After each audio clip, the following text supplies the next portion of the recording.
Isaiah 55 verse number 8. Imicabango yami akusiyo imicabango yenu, nendlela zami akusizo indlela zenu.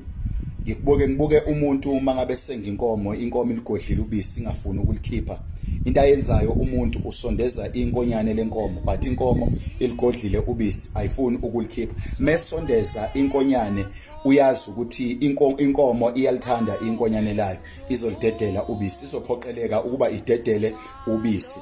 Ngamanye amazwi inkomo bese iyalidedela ubisi ngoba ilidedelela inkonyane elithandayo. Ngifuna ukuthini namhlanje? Ngifuna ukuthi uSathane uma efuna udedele impilo yakho, abantu abapretenda abakwenza isilima mebefuna udedele impilo yakho, nabantu abafuna ukukudestroy, nabantu abafuna ukukumosa, basondeza izinto oyithandayo, bayathi uzodedela impilo yakho. Kanjalo uSathane mefuna ukukusenga noma efuna ukukudraina, usondeza lokho okuthandayo bese yakudestroya, bese udedela impilo yakho. Kanti uNkulunkulu mefuna ukukubusisa, into ayenzayo uNkulunkulu ukudluza lezinto oyithandayo, ukudluza abantu obathandayo, ukudluza konke izinto ezigugu empilweni yakho, azisuse eduze kwakhe, ayiqhelise kuwena bese yakubusisa.